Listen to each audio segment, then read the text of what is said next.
Comparison of adjective নিয়ে আজকে আরও একটি বিশেষ class.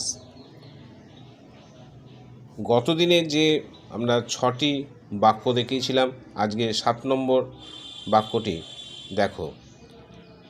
Iron is more useful than gold. এক্ষেত্রে আমরা দুটি উপায়ে আমরা বাক্যটিকে চিনতে পারি।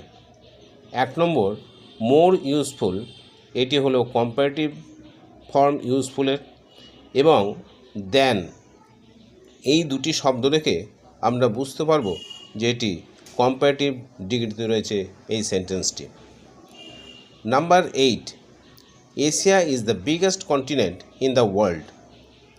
এই সেন্টেন্সটির বিগের superlative form biggest.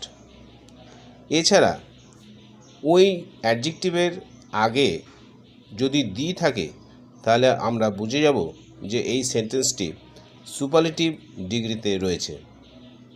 Number 9, very few towns in India are as big as Mumbai.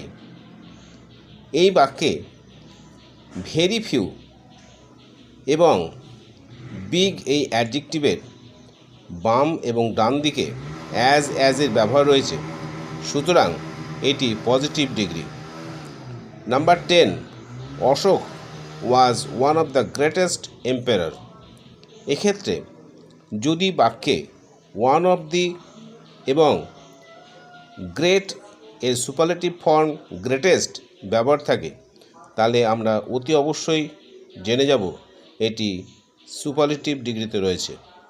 Number 11, she is as intelligent as he is. এখানে ইন্টেলিজেন্ট অ্যাডজেক্টিভ এর বাম এবং ডান দিকে অ্যাজ ব্যবহার হয়েছে, সুতরাং এটি পজিটিভ ডিগ্রিতে রয়েছে। Number 12, platinum is as heavy as gold. এই হেভি অ্যাডজেক্টিভের বাম এবং ডান দিকে অ্যাজ ব্যবহার রয়েছে, সুতরাং এই সেন্টেন্সটি পজিটিভ ডিগ্রি। তাহলে আমরা অতি সহজেই কী করে কোন বাক্যটি কোন ডিগ্রিতে রয়েছে সহজেই চিনে যেতে পারবো। আজকে এই পর্যন্ত ক্লাস।